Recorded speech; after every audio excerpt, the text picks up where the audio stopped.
Mastermind, Strategist for Hire. Written by Clouds, My Head in the Clouds, Not Coming Down.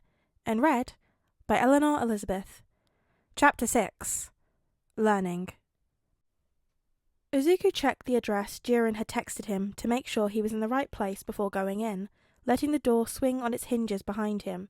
The travel agency he was in was obviously a front, a bored young woman at the front desk fixing him with an unimpressed stare that very obviously said, "You're lost, idiot. Get out of here before you hurt yourself." Izuku just ignored it, walking up to the desk with the sweetest smile on his face. "Hi, I have an appointment with Jiren. He said he had a package for me." The girl continued staring at him for a moment before she gave up and sighed. "If you're sure, Squirt. What's the name?" Izuku's smile got wider. "Mastermind." He almost laughed as she did a double take, suddenly much more awake. "Just a moment, sir." Her voice shook slightly. "I'll just let him know you've arrived." Izuku nodded and found a seat in the lobby as the receptionist made a call. He was just pretending to look through a magazine when the door swung open again, and a blonde girl in a loose school uniform came skipping in and leaned over the receptionist desk. "Hiya, baby. You're cute. Jiren said he wanted to see me. Do you know why? Was it to meet you? I like your shirt, by the way. It's such a pretty shade of red. Red's my favorite color. I love seeing everyone in it. You just came prepared." Izuku smirked at the concerned look on the receptionist's face as Toga encroached further and further into her personal space. She was saved by Jiren coming out from the back. "Mastermind, pleasure to see you again. Nice to see that phone I gave you was working well."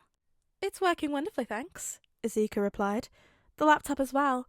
If the other gear I've ordered is even half that quality, I don't think I'll ever order from anyone else." "That's what I like to hear." Jiren clapped him on the back and turned towards the receptionist and Toga, who was looking at Izuku hungrily. "Toga, I'll be with you in just a few minutes. Can you find something to entertain yourself out here in the meantime?" The receptionist looked faint as Toga smiled widely at her, her fangs on full display. "You're a poor receptionist," Izuku said when the two arrived in Jiren's office. "Yeah," Jiren replied. "But remind me whose fault it is that Toga's here to begin with." "Point taken," Izuku chuckled. "So, you have my villain outfit?" Instead of replying, Jiren just took a large box and put it on the desk. Izuku looked over the contents, inspecting the armoured pants, shirt and jacket before moving on to the gas mask. Overall, it was simple and more than a little plain compared to the flashy hero costumes plastered all over the news. And it was exactly what Izuku wanted. "It all looks good. And the weapons?" "In the gym, where you'll be training with Toga. Speaking of, I don't really like the idea of having to find a new receptionist. I just barely hired this one. The gym is in the next door on the left. I'll go get Toga and meet you there." Izuku nodded and made his way down the hall. He tried a few of the other doors, but they were all locked. Good. Jiren's not just a trusting idiot. The gym wasn't huge, but there was enough room to move around comfortably.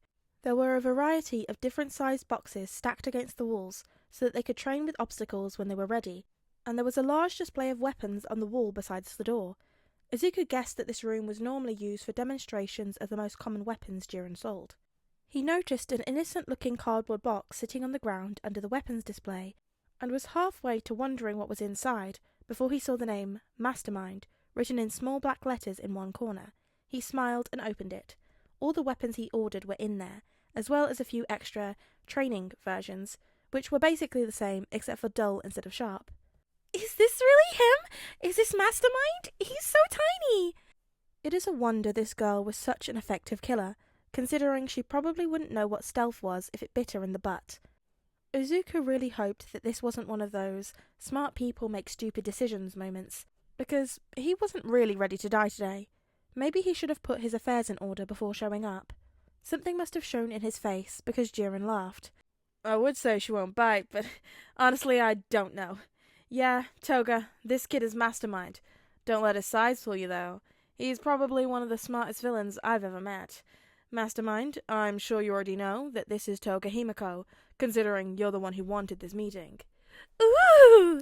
Himiko squealed. "Mastermind knows who I am? Oh, he's so cute! You need a cute nickname to match, like Stainy. Mastermindy? Master-chan? Mine-chan! Mine-chan! That's perfect!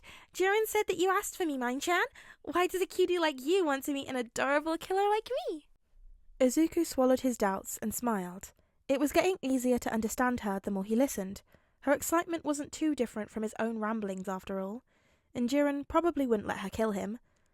Probably. Well, you probably know that not many people have met me, yet. So, I need to learn how to defend myself. And, you're really good at knife combat. So, yeah. He cringed and saw Jiren mirroring the expression. Smooth. Toga, however, didn't really care. Wow, so you want me to teach you how to fight, Mine-chan? That's so cool! I don't really know what I'm doing half the time. I just like to see people in red. So I don't really know if I'll be a good teacher, but it'll be lots of fun to try. Despite his common sense screaming at him to get as far away from this girl as possible, her enthusiasm was contagious. Perfect, Toga-sensei. If you try to be a good teacher, I'll do my best to be a good student. It was Toga's turn to cringe. Toga-sensei? That's not cute at all. Just call me Himiko, Mine-chan. And then she ran at him with a knife. Izuku didn't think he'd ever been more sore in his life. He was currently stretched out on the couch, icing his bruises with bags of frozen peas. Thankfully, the training knives he and Toga had been using only left bruises instead of slashes. Toga wasn't too happy about that. She insisted that red was a much prettier colour than purple. Izuku heard the door open, but didn't bother moving. He wasn't even sure he could at this point. But maybe he was just being dramatic. Oh, Izuku, sweetie, are you okay? What happened? Hi, Mum. He tried to smile, but it came out as more of a pained grimace. I just spent the afternoon with a few friends.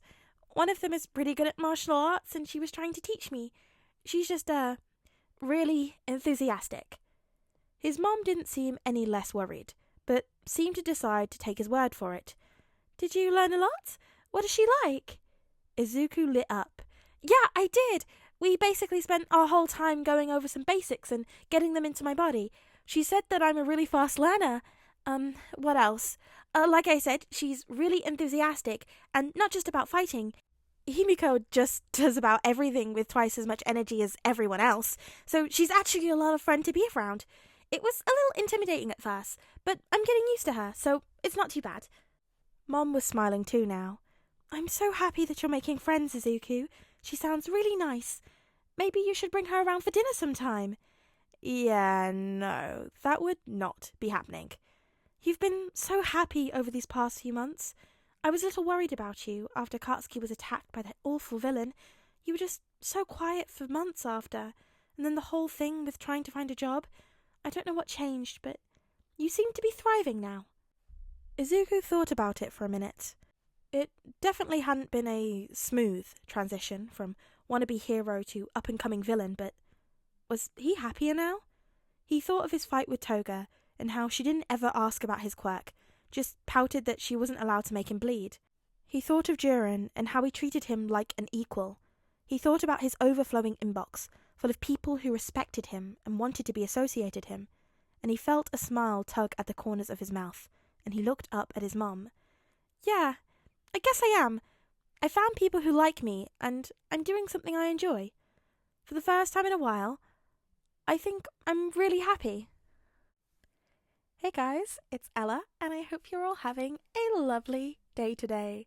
Ah, look, my son is thriving. He's doing so well as a villain, and I'm so proud. I mean, I probably shouldn't be proud, because he's going to, slaughter people, but he's just going to do it with such finesse. Anywho, a big thank you to everyone who has been continuing to vote about the possible live stream. I feel like that might be a good angle to go down as our 1000 sub celebration. So I'm thinking we'll do a little live stream and hang out, and we can just talk and chat and stuff, and I'll maybe do some live readings of some shorter one-shot fic-lit type things. And so if you want to be involved in that, please go ahead and send me ones that you want me to read down below so I can get permission ahead of time to do that, which would be really fun. I think that would be a really great way to just kind of be able to hang out with you guys and also read some fun stuff that I maybe wouldn't necessarily make a video on because they would be quite short fics. So get commenting on that, and, you know, also just have a little chat with me, because, you know, I love to hear from you guys. Tell me what you thought about the fic, tell me what you thought about the reading. We can gush over whatever you like. Be sure to like the video if you liked it, and to boost serotonin, and you can subscribe if you want to be notified whenever I make new videos. But until I see you again, be sure to practice some self-care. Drink your water, brush your teeth, go to bed on time. Eat your breakfast. Don't skip it. I know you did. I know you thought, oh, it's not that important. No, eat the breakfast. And yes, this is a threat. An ASMR threat. I will see you guys later.